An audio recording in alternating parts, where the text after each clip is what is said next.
Vía Pública. ¿Qué tal? Muy buenas noches. Bienvenidos a Vía Pública. Pese que comenzó con una pequeña descoordinación sobre el punto exacto de encuentro en el interior del Congreso, lo importante es lo que ocurrió y que los presidentes de ambas cámaras hicieron un positivo balance de esta primera reunión entre los jefes de partidos y parlamentarios para diseñar lo que será el itinerario a un nuevo proceso que tienda a una nueva constitución. Nuevo proceso para nueva constitución. Todo nuevo, pero muy cuidado, así tiene que ser. Está recién empezando. Hoy se dio ese primer paso y por todo fue muy bien evaluado, con buen clima, con buena onda en buen chileno. Bueno, en la instancia se resolvió establecer una secretaría técnica en conjunto con el Senado y la Cámara de Diputados y Diputadas, además de sistematizar las propuestas específicas con respecto a este proceso que le narraba yo. Bueno, el presidente del Senado especificó que el sentido del diálogo no es redactar la Constitución en primer orden, sino establecer el procedimiento más idóneo. Mire, hablamos durante mucho tiempo de contenidos, incluso los que somos más ignorantes en materias constitucionales, algo aprendimos, porque se habló mucho del fondo, del texto, el texto para allá y para acá, las interpretaciones. Bueno, el domingo terminó ese proceso y ahora estamos en un proceso de las formas. Después habrá que volver sobre el fondo nuevamente, pero ahora las formas son importantes para dar espacio a que se discutan de verdad y de fondo los elementos que debe tener nuestra próxima Constitución. Elaborar un texto que sea acogido y apoyado, y para ello se mostró entonces partidario de que exista un nuevo plebiscito ratificatorio, o sea, de salida. Eso prácticamente nadie lo discute, ¿no es cierto? Algunos dicen que uno de los grandes errores de Lagos Escobar fue que el 2005, que hizo muchas reformas que dejaron atrás muchos enclaves autoritarios originales del 80, que el error habría sido no plebiscitarlo porque hubiese tenido más legitimidad. En fin, esa historia es pasada. Bueno, tras la cita, los convocados resolvieron llevar a cabo una nueva reunión el lunes próximo a las 9 de la mañana en el ex Congreso Nacional para continuar con el diálogo.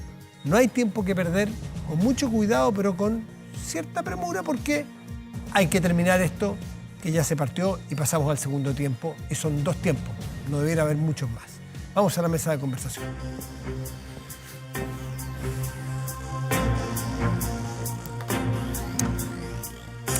Los países viven del largo plazo y las constituciones son eso. Siempre nos dicen 30, 40 años. Una forma de decir, pueden durar 200 si son buenas. Pueden durar 10 si no son tan buenas. Pueden cambiar los países y la necesidad de modificar las constituciones. Pero los países también viven del corto plazo y viven de la realidad. Viven de lo que ahora pasa.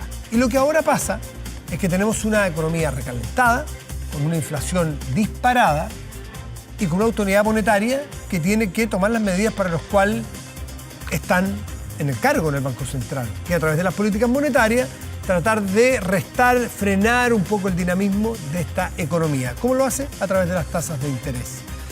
Hoy fue el IPOM, Informe de Política Monetaria, es decir, el Banco Central explica en la Comisión de Hacienda del Senado por qué toma las decisiones que toma, por qué lleva la tasa de interés a los niveles que la tienen, que son bastante históricos, si se puede decir, en el último tiempo, muy altas.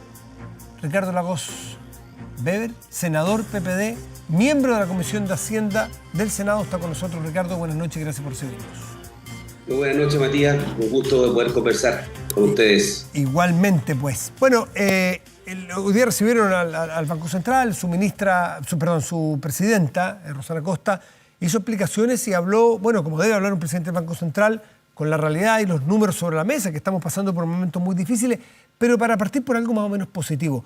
Dejó la sensación de que estaríamos en los puntos más altos de tasa de interés, no sé por cuánto tiempo, pero que hacia el 24 podría ceder ya la inflación. ¿Cómo lo ven ustedes?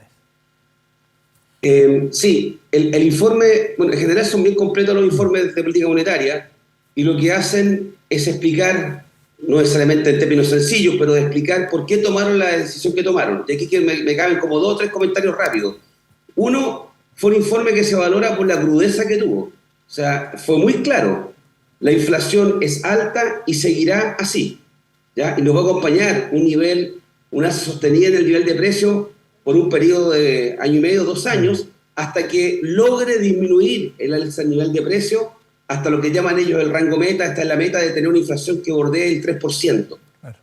Pero para esos efectos, la tasa de interés, que hoy día se anunció ayer que iba a subir sustantivamente, ellos entienden de que si todas las variables que ellos evalúan no se modifican sustantivamente, sería el máximo de tasa de interés que vamos a tener en este periodo.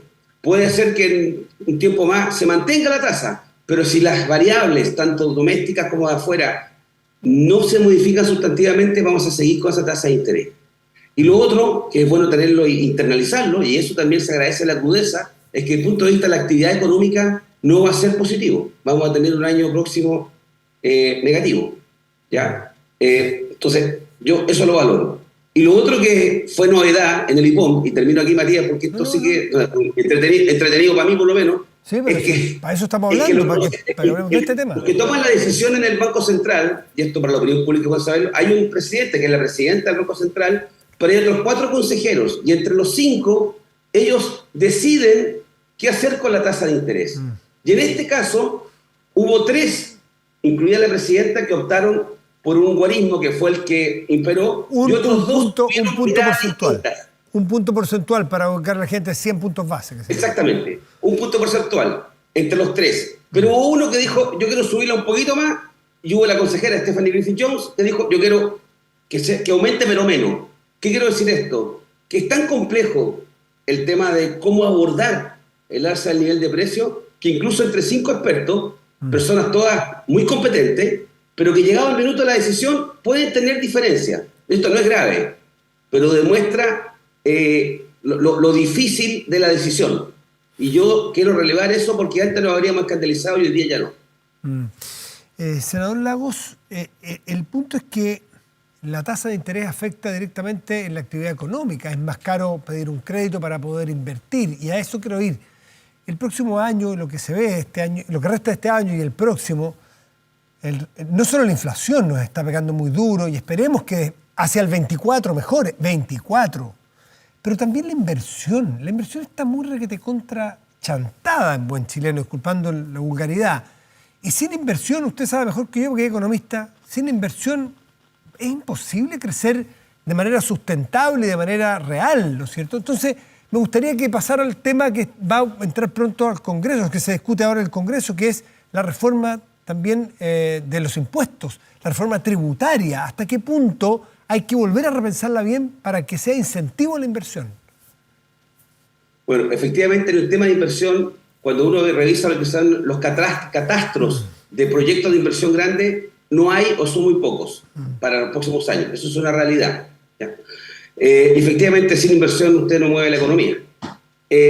Sobre la reforma tributaria, el ministro Mario Marcel, yo creo que ha dado muchas señales de la disposición que tiene a, si usted quiere, revisar, ajustar, modificar aquellos elementos que sean relativamente razonables y que permitan seguir recaudando recursos para bienes públicos, entendiendo tener una reforma tributaria que siempre va a tener que recaudar más. Y eso significa que alguien va a tener que pagar más impuestos. Entonces no quiero eludir ese tema, ni tampoco ser el populista que va a encontrar la fórmula que vamos a recaudar más sin tener más impuestos, sin subir algunos impuestos o sin introducir nuevos impuestos. Eso no va a ocurrir. O sin tapar las ilusiones. Pero debemos buscar también mecanismos que generen menos distorsiones o al mismo tiempo mecanismos que generen incentivos para la inversión, que yo creo que vamos a poder discutirlo.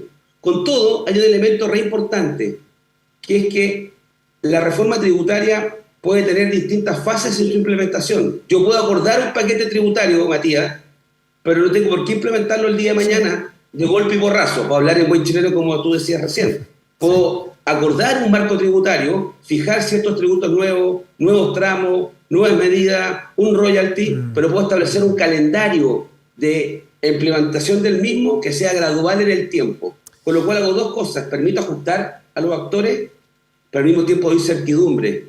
Porque lo que sí mata la inversión es la incertidumbre. Estamos viendo que asumió recién una nueva primera ministra en Inglaterra.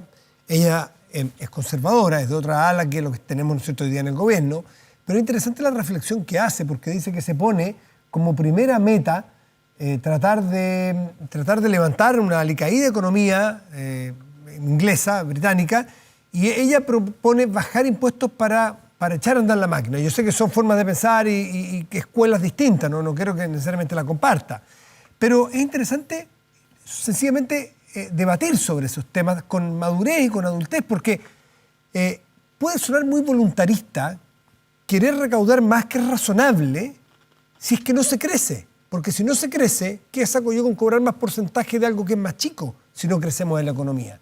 ¿O no? ¿Hay madurez para discutir estas cosas sin sesgos ideológicos de un lado y de otro? Yo creo que sí, porque la hemos tenido en el pasado. Hemos puesto de acuerdo cuando las reformas han requerido perfeccionarse, lo hemos hecho. Quiero recordar una reforma que fue la reforma de la presidenta Michelle Bachelet cuando era ministro de Hacienda Alberto Arena, sí, que era una reforma que generó un cambio bien estructural. Pero no recaudó lo que esperaba.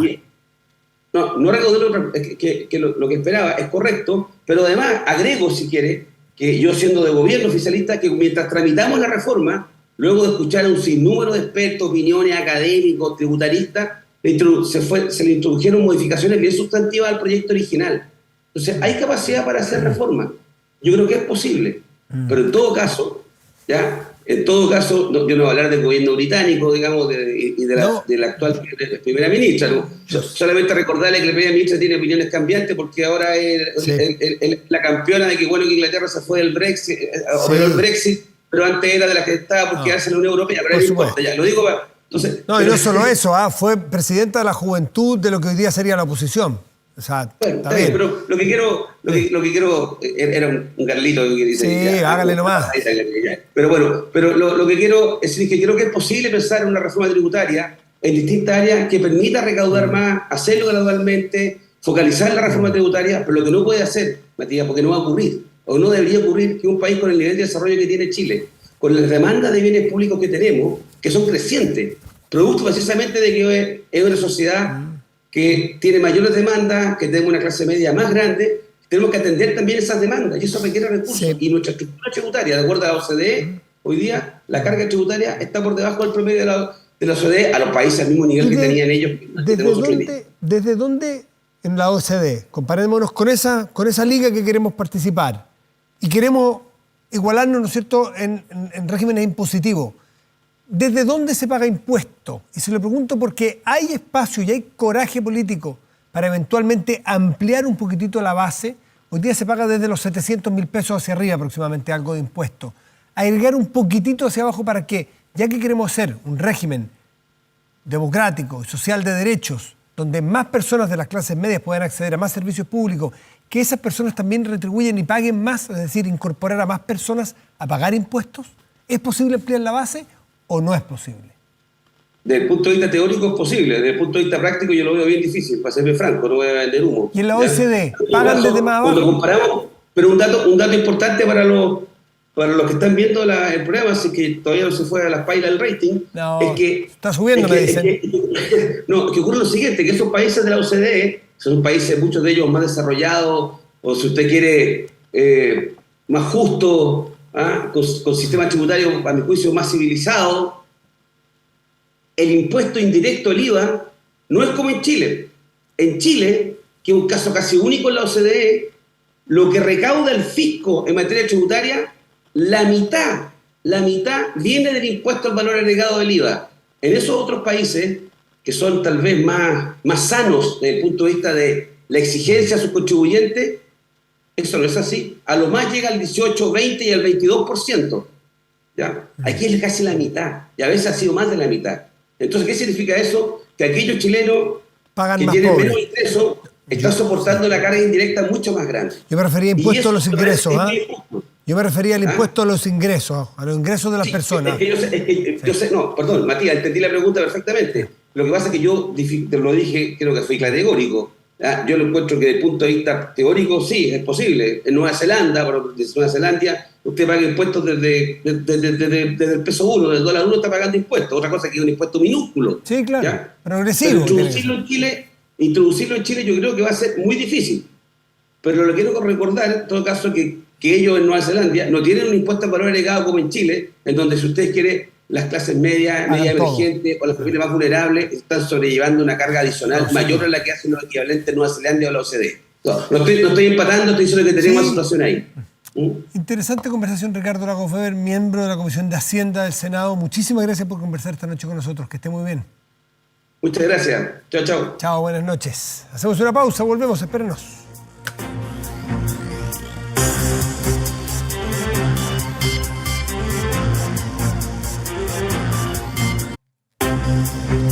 Protéjase de la delincuencia con Tepillé, vigilancia en tiempo real de cámaras de seguridad con audio disuasivo para su empresa. Alarmas Tepillé, con cámaras conectadas a su smartphone y botón de emergencia móvil para su hogar.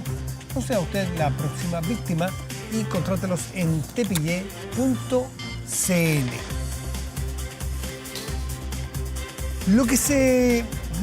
El malentendido, el desaguisado, llámele como usted quiera, que se produjo en el cambio de gabinete del gobierno del presidente Boric, se produjo por unos tuits que no habían sido leídos, que no habían sido revisados, pero tiene que ver justamente con una cartera que es muy sensible, sin menospreciar otra cartera. Pero si es que esto hubiese pasado en otro ministerio, que ni siquiera voy a nombrar para no ser peyorativo, es distinto que ocurra en el Ministerio del Interior y en la Subsecretaría del Interior.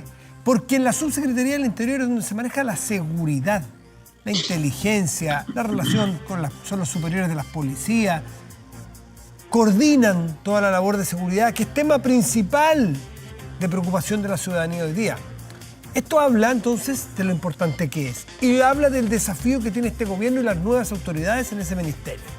Bueno, para conversar sobre esto, los desafíos que hay, qué es lo que está ocurriendo, vamos a conversar con Manuel Guerra, que es académico de la Facultad de Derecho y Ciencias Sociales de la Universidad de San Sebastián y ex fiscal metropolitano Oriente, es decir, que conoce mucho por dentro cómo se enfrenta a la delincuencia. Manuel, buenas noches y gracias por recibirnos. Muy buenas noches, Matías. Bueno, justamente lo que sí sabemos todos, por las encuestas y por lo que uno conversa y por lo que uno vive también, es que hay un temor y hay una preocupación por los niveles de inseguridad que existen. No solo en la macrozona sur, sino que también en las calles de muchas ciudades de Chile y en los barrios comunes y corrientes. Y la autoridad, entonces, tiene hoy día un tremendo desafío. ¿Por dónde debe partir, a su juicio como experto, dando las señales la ministra Carolina Toá? Yo creo que el Ministerio del Interior, por las funciones que le entrega la Constitución y la ley, tiene por misión fundamental trabajar en lo que es la prevención de los delitos, es decir, el desarrollar planes y programas tendientes a evitar que ocurran delitos, y en ese sentido la ley le entrega la dirección de lo que es el trabajo de las policías. Funcionalmente, ambas policías, tanto carabineros como investigaciones, dependen del Ministerio del Interior. Pero además, el Ministerio del Interior tiene una suerte de jefatura política de lo que es el gabinete del presidente de la República, y en ese sentido ejerce una labor de coordinación de distintos entes que se vinculan con lo relativo a la seguridad pública. En ese contexto yo creo que el primer desafío que tiene en este caso la ministra Toá, que asume el liderazgo de esta cartera, esencialmente es en coordinar a las distintas instituciones que trabajan en la materia, Ministerio Público, las policías, el Servicio Nacional de Aduana, el Servicio de Impuestos Internos, Gendarmería de Chile, entre otros, a fin de poder desarrollar una política integral de prevención y control del delito, que es lo que la ciudadanía reclama. Yo creo que lo que más se observa es una suerte de descoordinación entre las distintas autoridades, y eso se ha denotado en una suerte de ausencia de liderazgo y en la carencia de iniciativas concretas que ataquen los problemas que al día de hoy sufre la población, derivados de los niveles de violencia en la ejecución de delitos en distintas zonas del país. Se dice, Manuel, que un Estado moderno es un Estado que funciona con continuidad, más allá de los gobiernos. Estado y gobierno no es lo mismo. El Estado es continuo, los gobiernos son cada periodo presidencial que determine la Constitución. Le quiero preguntar, volver atrás un poquito antes del gobierno. ¿El Estado tiene la organización, tiene el espesor suficiente, con técnicos, con institucionalidad, para poder hacerse cargo? Y se lo pregunto también de otro modo, si tiene un buen líder, ¿tiene la máquina suficiente para operar o hay un problema de liderazgo a su juicio, y además de institucionalidad en Chile? A ver, sin duda que la institucionalidad está siendo insuficiente para enfrentar los problemas de delincuencia que el país hoy día afronta.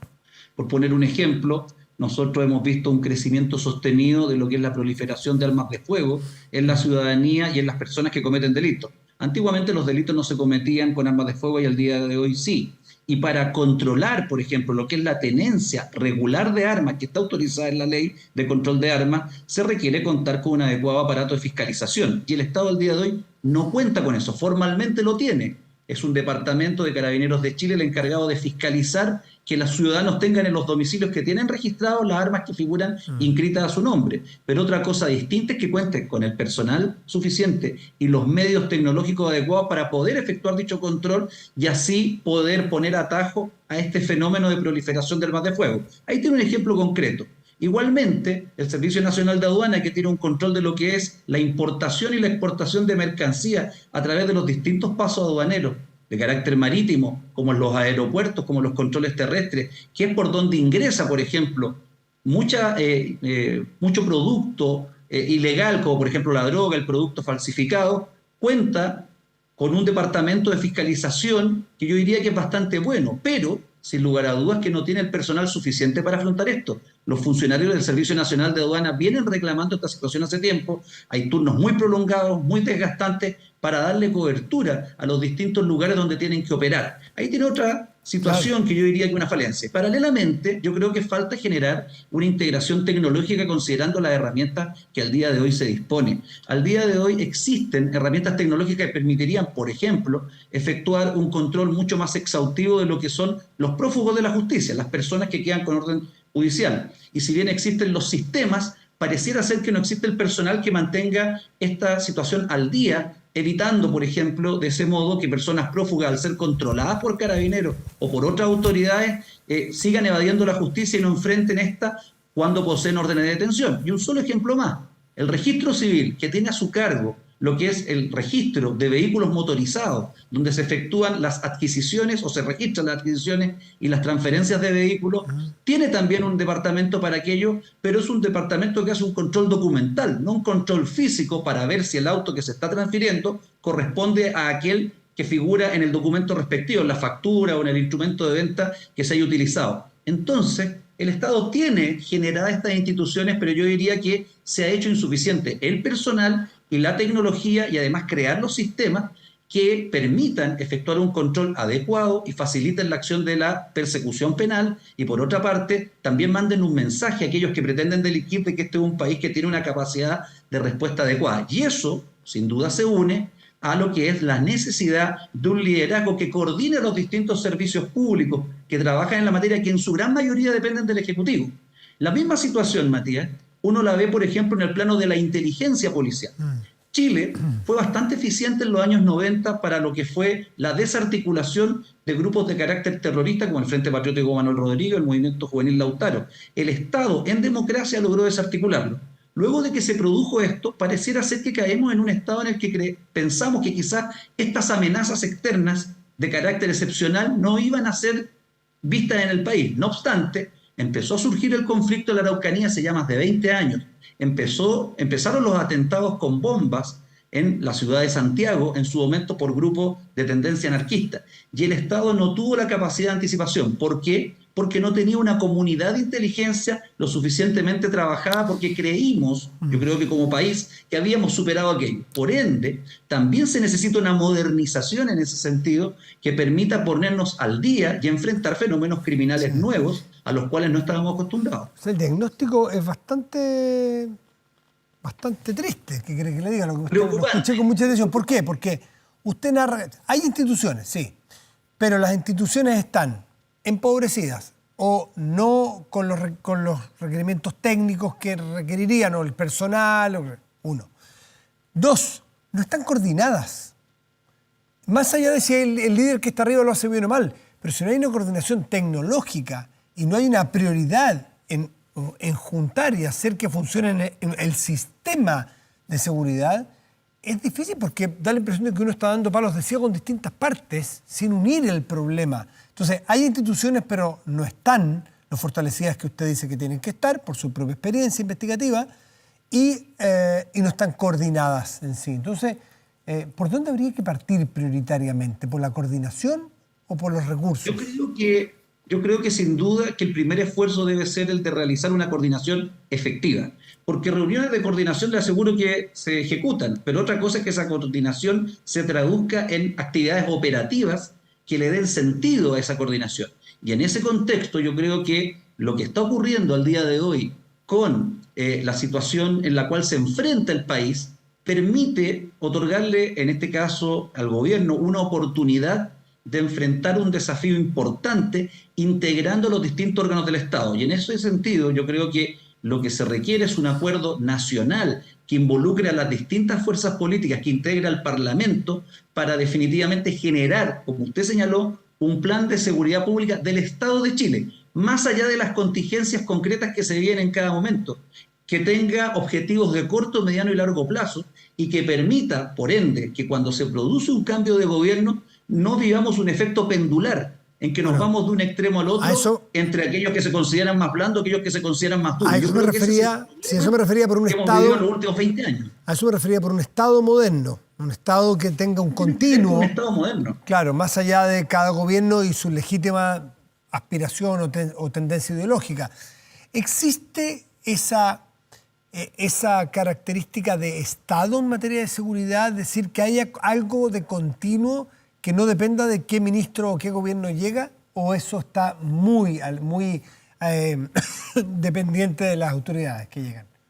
Yo creo que existe, las instituciones tienen un carácter de permanente, tienen funciones reguladas, en el caso, por ejemplo, del Ministerio Público y las policías, en la Constitución Política de la República y a través de sus leyes orgánicas. Lo mismo ocurre con los distintos servicios. Estos servicios desarrollan planes estratégicos que trascienden a veces por decir, la supervivencia de un gobierno y van más allá en el tiempo, pero nos damos cuenta también que muchas autoridades son de resorte nombramiento del Ejecutivo. Hay cambios constantes o rotaciones en los mandos de las instituciones y van cambiando los énfasis. Yo creo que en lo que es seguridad, porque el Servicio Nacional de Aduana no es su principal misión la seguridad, sino que es otra, su principal servicio es el control de la importación y exportación, pero en lo que es seguridad debe haber una continuidad y creo que el momento preocupante que vive el país en materia delictual puede ser una oportunidad para sentarse fríamente y poder establecer prioridades que trasciendan un gobierno, porque creo además que al día de hoy, a diferencia de lo que ocurría en otras épocas,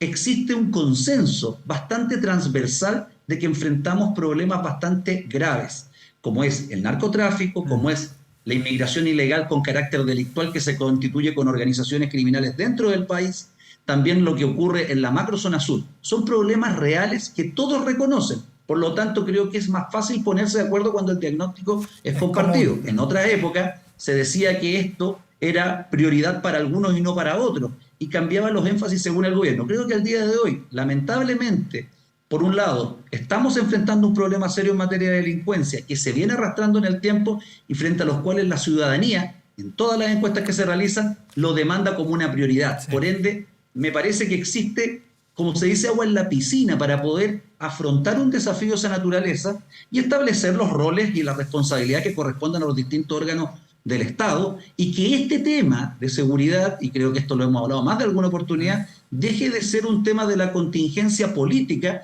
y pase a ser un tema de Estado, como lo son, por ejemplo, las relaciones exteriores. Cuando nosotros nos demanda Perú o nos demanda Bolivia ante la Corte Internacional de Justicia, se genera un consenso, se genera una línea de defensa que tiene continuidad en el tiempo más allá de un gobierno. Bueno, y hemos visto que eso es materia exitosa. Lo mismo ocurre con la defensa nacional. Por eso partí diciéndole, claro, por eso partí diciéndole, los estados modernos tienen muchas áreas, o todas las áreas sensibles, con continuidad del Estado más que de cada uno de los gobiernos. Y hay menos cambio de autoridades o de los expertos o los que están a cargo de estas materias sensibles. Puso relaciones exteriores, pero podría ser salud, educación, seguridad, etcétera, etcétera. Manuel Guerra, muchísimas gracias como siempre por atendernos.